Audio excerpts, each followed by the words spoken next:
Lanba, Chief of Naval Staff, Indian Navy, and Admiral Anil Chopra, Distinguished Fellow, International Security and Maritime Studies, Gateway House.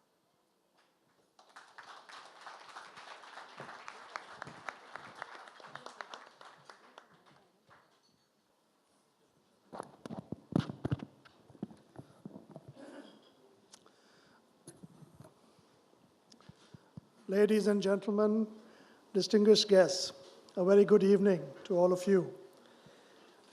After the vibrant and knowledgeable discussions this whole day, it's evident to me that we are not all at sea, and therefore perhaps as the Maritime Fellow of the Gateway House, it behoves on me to focus your gaze seawards towards that vast expanse called the Indo-Pacific.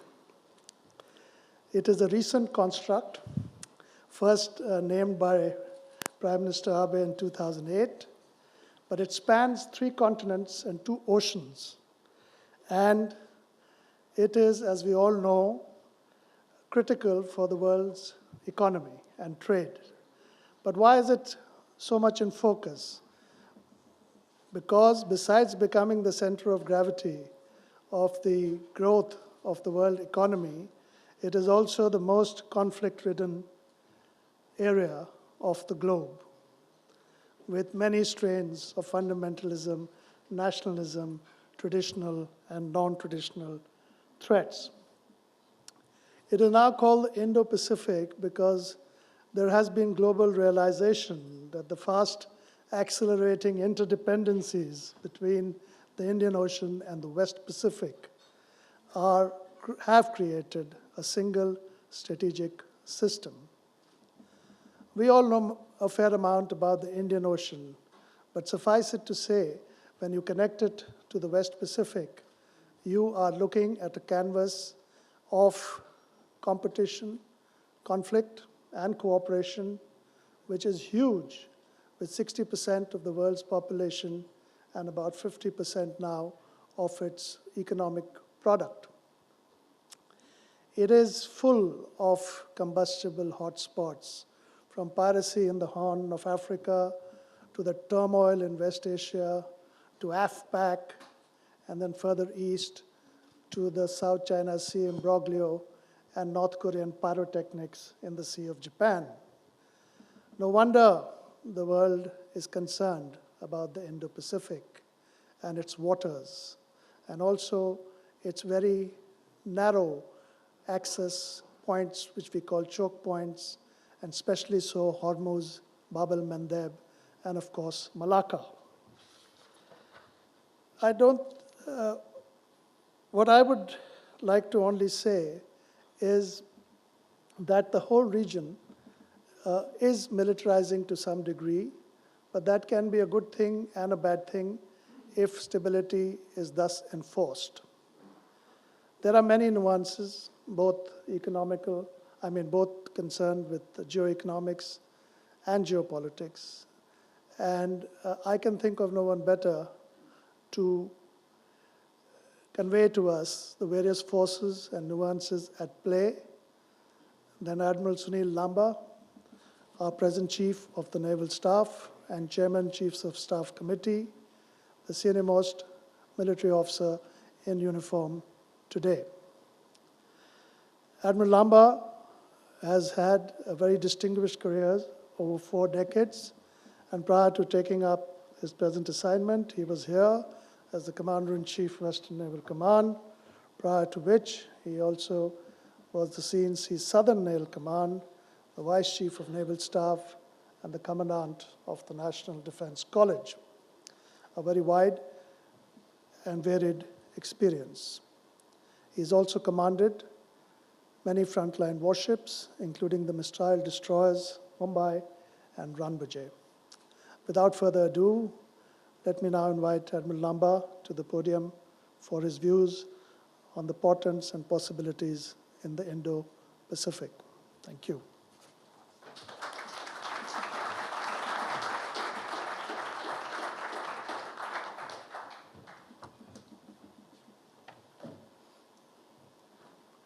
Admiral Chopra, distinguished guests, ladies and gentlemen, a very good evening to all of you. At the outset, let me thank Admiral Chopra for introducing me and the topic. It's indeed an honor and a privilege for me to speak to all of you on a very pertinent subject as part of this dialogue, this initiative of the Gateway House in co-hosting the Gateway of India Economic Dialogue with the Ministry of External Affairs is laudable indeed. I am indeed glad to learn that some very thought-provoking discussions on a vast spectrum of issues have been held. The interplay between politics, economics, and technology as the principal drivers of creating value out of resources has been highlighted. My talk this evening aims to introduce another dimension into this learned discussion, and I intend to providing a geostrategic backdrop to the overall context of geoeconomics, with security being the central theme. The topic of Indo-Pacific possibilities and portents holds special significance as the regional dynamics of this notional space has come to bear great significance for international geopolitics and economic well-being of the entire world. As the name suggests, the term Indo-Pacific broadly symbolizes the area comprising two great oceans, the Indian Ocean and the Pacific Ocean. This term is still evolving and is increasingly being accepted as a concept in the strategic discourse. The geographic extent of this terminology could have multiple interpretations, but in the contemporary world, the notion essentially brings the Indian Ocean and the western part of the Pacific Ocean into one strategic arc. Some analysts would have us believe that the 21st century is the century belonging to Asia. It is generally acknowledged that the geopolitical, geoeconomic, and military strategic focus is in the process of shifting to the shores of the Indian and the Pacific Ocean, and more precisely to the Indo-Pacific region. The existing nebulous regional environment in the Indo-Pacific is also marked by several rising powers which are pursuing for greater space on the global stage. The region is witnessing a global power shift from the west to the east, the US rebalancing, a rising China, emergence of traditional and non-traditional maritime security challenges. This maritime region has always been of immediate relevance to the resident stakeholders, but has now gained greater eminence during the era of major global churn. The Indo-Pacific is thus certainly passing through interesting times. This region is home to more than 60% of the world population and the world leading and rising economic giants. Powered by demography and technology, the region has emerged as the center of global manufacturing and service industry. The most important trade routes of the world pass through this region, and the importance of the Indo-Pacific sea lanes for global trade cannot be overstated. The Indo-Pacific region is also rich in natural resources, especially hydrocarbons, which fuel the economic engines of the world. Apart from being traditional resource hub of strategic minerals and energy, it also provides a large market opportunity. The area accounts for around 60% of global exports and imports in volume and tonnage. Overall, it may be safely asserted that the Indo-Pacific region is the fastest growing economic region in the world. Even though the possibilities of the Indo-Pacific region are exciting from the economic perspective, the portents are clearly discernible from a maritime security perspective. The region is confronted with both traditional and non-traditional security challenges. As regards traditional maritime challenges, one observes that sovereignty issues, territorial disputes, and contradicting positions on international norms are defining national interaction in the region. This has necessarily led to escalation of maritime muscle flexing by various countries in the region. This resurgent maritime dynamics in the wider context has been termed in some quarters as historically unprecedented and hitherto unseen. We can observe that regional military modernization decisions are being driven by action-reaction dynamics. Force-level planning by one country has become contingent upon the known, assumed, and anticipated capabilities of other countries. This indeed made the Indo-Pacific region more contested and potentially more volatile.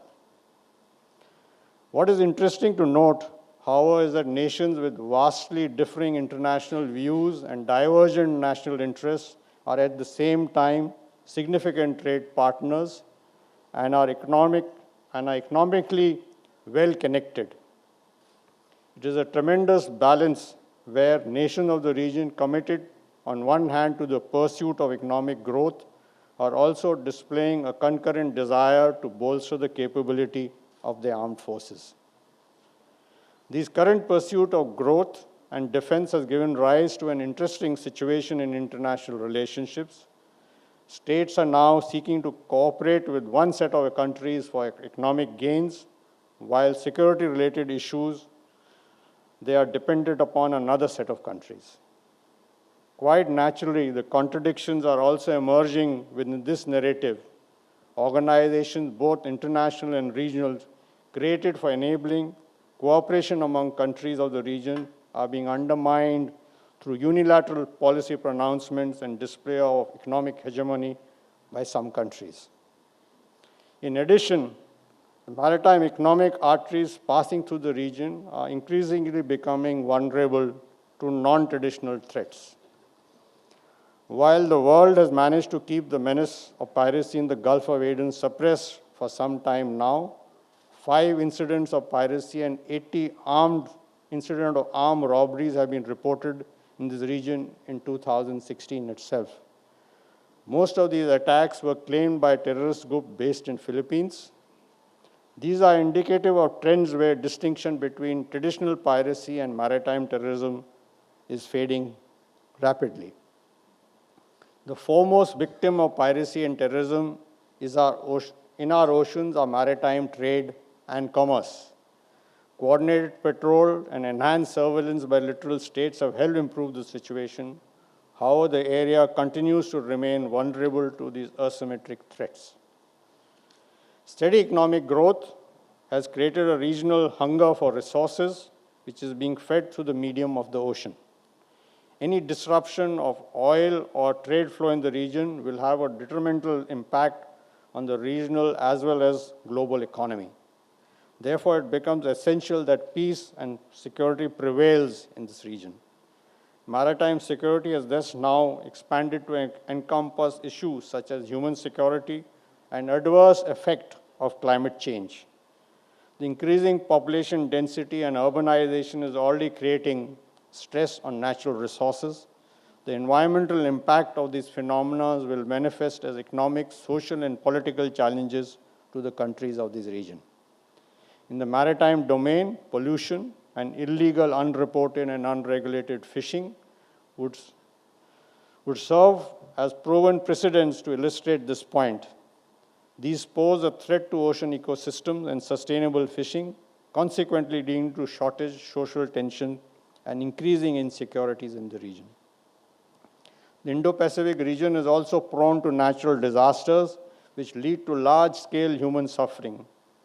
This is also accompanied by destruction of economic capability and infrastructure in these countries. A study by the Asian Development Bank has revealed that the damages in excess of $335 billion have occurred between 2010 and 15 due to natural disasters in the region. The omnipresent threat of drugs, arms, and human trafficking also poses a serious challenge to the littoral states. Despite the numerous maritime challenges that I have spoken of so far, the Indo-Pacific region underpins Asian growth story, and we in India today have a major stake in this region. In terms of geography, India is open to the rest of the world. Our centrality in the Indian Ocean and our location astride the trade jugular of the world have contributed to the global connect that we have inherited. This connect has been especially evident with Indian Ocean littorals and the extended neighborhood of the Western Pacific. As we are aware, India is committed to the path of economic integration. Therefore, there is no disputing the fact that India's economic interaction with countries of the region will continue to strengthen in the years to come. India will also continue to engage with these countries for intellectual, cultural, and human integration. As brought out by our Honorable Prime Minister, our engagement will be guided by a civilization ethos of realism, coexistence, cooperation, and partnership. The maritime domain will continue to play a significant role in the lifelines of these endeavors. Therefore, enhancement of maritime infrastructure and security of the seas are critical to our core interests. To harness India's potential for maritime growth, the Government of India has embarked on the ambitious Sagarmala project. As part of this project, more than 150 port building and development projects have been identified, which will mobilize more than 400 lakh crores of investment and create over 100 million jobs over a 10-year period. This initiative is complemented by the Prime Minister's Island Development Program. The aim of this program is to holistically develop Indian islands in the field of tourism, agriculture, and carbon-neutral energy generation. Further, the latest initiative of security and growth for all in the region, Sagar in Hindi or Ocean, also highlights our effort to deepen economic and security cooperation in a maritime neighborhood. It is beyond doubt that these initiatives will aid in developing the economy of the region and increase cooperation at the regional level. Regional cohesiveness has always presented some natural outcomes. Movements of people across the border for work, trade, or tourism is bound to grow. The volume of mercantile traffic, including cruise liners and supply vessels across the Indo-Pacific, will also increase.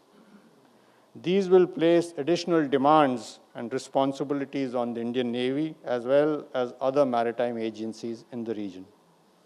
In fact, the Indian Navy has already been at the forefront of numerous national initiatives as the net security provider in the region, especially in the Indian Ocean region. The Indian Navy has actively participated in humanitarian assistance and disaster relief operations, both within the country and overseas. Our response in the aftermath of the tsunami in 2004, where we were the first responders to a large number of nations, which included Maldives, Sri Lanka, and Indonesia, to the cyclones in Bangladesh in 2007, Cyclone Nargis in Myanmar in 2008, and more recently, the non-combatant evacuation operation as part of Operation Rahat in Yemen in 2015, amply illustrates Indian Navy's commitment to provide rapid response to emergent situations in the region. Not only we pulled out our own citizens from Yemen, but from over 47 countries of the world. Close to about 3,000 people were evacuated from Yemen over a 4-day period. In addition to this, Indian Navy has pioneered initiatives such as the Indian Ocean Naval Symposium. The IONs bring together both the literal navies and as well as extra-regional observers and provides an open and inclusive forum for discussion on regionally relevant maritime issues. We also promote professional and social interaction among regional navies through exercise Milan, which is brought together navies of the region biannually at Port Blair in the Andaman Islands. In addition to professional and social interaction, the Indian Navy is also operationally engaged with friendly foreign countries. These engagements take the shape of coordinated patrols, EEZ surveillance, bilateral as well as multilateral maritime exercises, and these have brought to the fore our ability and commitment to achieve peace and stability in the global commons through cooperation and synergy with a large number of navies. Partnership in the maritime domain have also helped progress mutual development through transfer of technology and hardware with regional navies. This resource sharing has benefited the recipient by enhancement of the maritime capabilities. Over the last few years, India has provided a number of ships and aircraft to friendly countries in the region, We have also provided continued maintenance assistance for these platforms to remain operationally available. Indian Navy has thus facilitated capability and capacity enhancement of foreign navies in the Indian region. Our capability enhancement initiatives also include measures for cooperative development through training and hydrographic cooperation. In my opinion, all these engagements are symbolic of our national belief in this regard. It is beyond doubt that ensuring freedom of navigation, adhering to international norms, and interacting on the principle of mutual respect are essential for peace and economic growth in the Indo-Pacific region. As I brought out, the Indo-Pacific region has progressively gained center stage due to the increasing influence of regional dynamics on international geopolitics. While the exalted relevance of the Indo-Pacific makes it a region of exciting possibilities, the prevailing portents sometimes act as dampeners. Most of these portents originate from the lack of trust and differing ultra-nationalist perceptions. However, there is a silver lining as I see it. A comparative analysis of both possibilities and portents would reveal that countries in the region have, in many instances, managed to find a way around the contradictions and continue doing business with each other. That perhaps shows us a possible way to plan a successful passage through these uncertain times. Most of us would agree that the most effective way to overcome the existing trust deficit between countries is for them to enhance the level of engagement and interaction with each other. In spite of the centrality of the ocean of all countries in the region, maritime governance structures and a combined approach towards resolving maritime threats and challenges have not been accorded the deserved prominence. Although a slew of political, economic, and security forums such as ASEAN, the Indian Ocean Rim Association, the Western Pacific Naval Symposium, the IONS, East Asia Summit exists, their full potential towards fostering a positive and a cooperative environment have not yet been fully realized. There is a requirement to strengthen the existing framework and empower them. This could prove immensely useful in articulating measures through mutual consultations, which can ensure that nations of the region can act as capable and adaptive partners rather than argumentative, tense competitors. Particularly in the maritime environment, I would recommend enhanced cooperation among countries of the region through greater operational exchange, personal exchange, and information sharing to inculcate a sense of collective responsibility and ownership. No one perhaps knows it better than the countries in the region that confrontation would only bring disaster and distress and ruin the dreams of economic empowerment of their masses. Countries such as India would be amongst the most affected because of the centrality in the region, therefore, have already started playing a proactive role in ensuring peace and security is maintained in the region at all costs, and the portents do not end up overshadowing the possibilities. Ladies and gentlemen, it is only natural for the Indian Navy, as the principal instrument of the nation's maritime power, to have a direct interest in the development within the region. Consequently, strategic deterrence, maritime cooperation, and capacity building will continue to constitute the cornerstone of a maritime strategy. This takes all our geostrategic imperatives into account and aims to create a secure maritime environment that is conducive for a sustained economic growth in the region. Before I conclude, I would like to leave all of you with some food for thought. Ladies and gentlemen, striving for betterment has been the prime driver of evolution of the human race. Here I must reflect that the term betterment is itself comparative. Comparisons lead to competition, and competition leads to conflict. However, we have learned from history that conflict defeats the very purpose of betterment. We as responsible global citizens therefore need to find a way to avoid conflict, and one of the approaches to conflict avoidance is to make all stakeholders equitable participants in the development process. This can be achieved by conforming to international accepted norms of behavior and basing our interaction on sound foundations of mutual respect. In this regard, it is imperative that the leading maritime countries of the region and the existing regional construct play a major role. I would like to conclude by stating that I optimistically look forward to seeing the Indo-Pacific region emerge as a region of opportunities. I would like to reassure all of you that the Indian Navy will do its utmost to play its role as India's principal maritime power and endeavor to overcome the portents to the extent feasible. I thank all of you for a patient hearing and wish all of you the very best in your future endeavors. And I hope Gateway of India Geoeconomic Dialogues grows from strength to strength along its path of progress. Thank you and Jai Hind.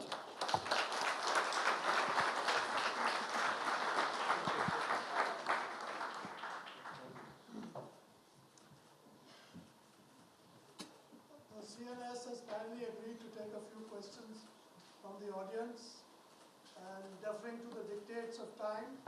Elvira, may I ask you to restrict it to just 3 questions?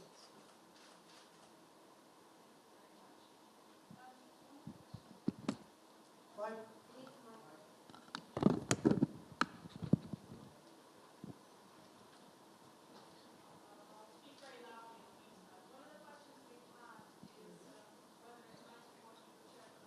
No, he can't hear. You'll have to come up.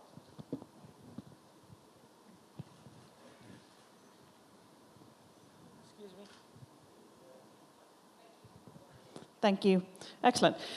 So firstly, thank you for taking some questions. And one of the ones we received is that in light of what you have presented to us today, when might we see an Indian Navy that is larger than the Army? That's not going to happen. I'll be very honest with you. The Indian Army is 1.2 million, while we are 70,000. Okay. And as far as what our plans are and what we're going to grow, we aim to be a 200-ship Navy, and that is where we are headed to. Okay. Thank you. Achieving greater jointedness, that is collaboration across Army, Air Force, Navy, has often been referred to generally. And could you just elaborate a bit on key areas of consideration there, what might be prioritized, in your view? Talking of priorities within the 3 armed forces in India? Yes, yeah.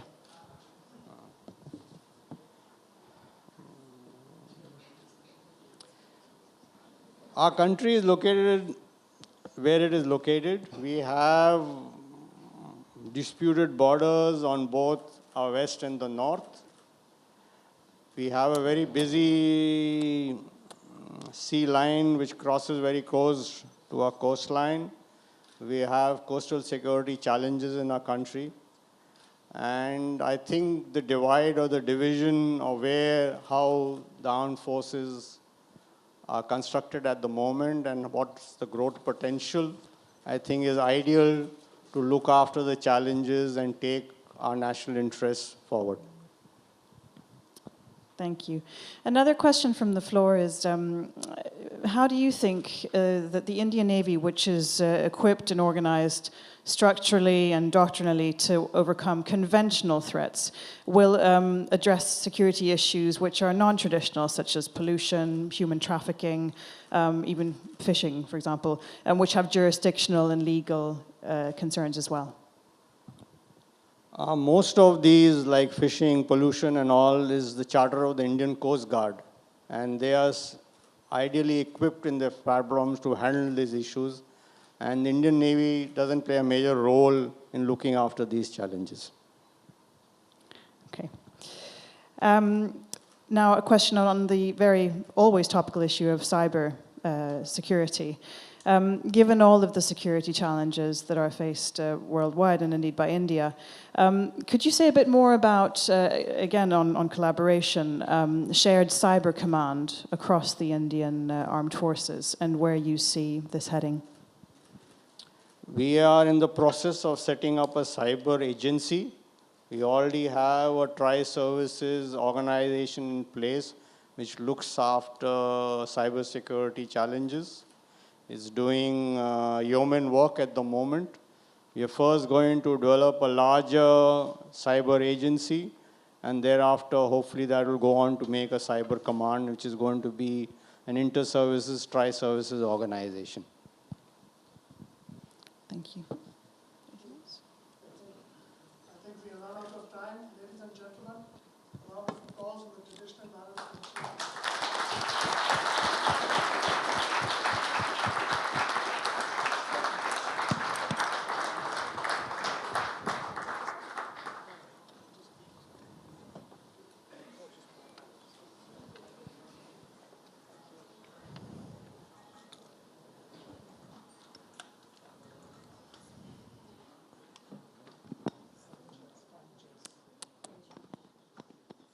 The next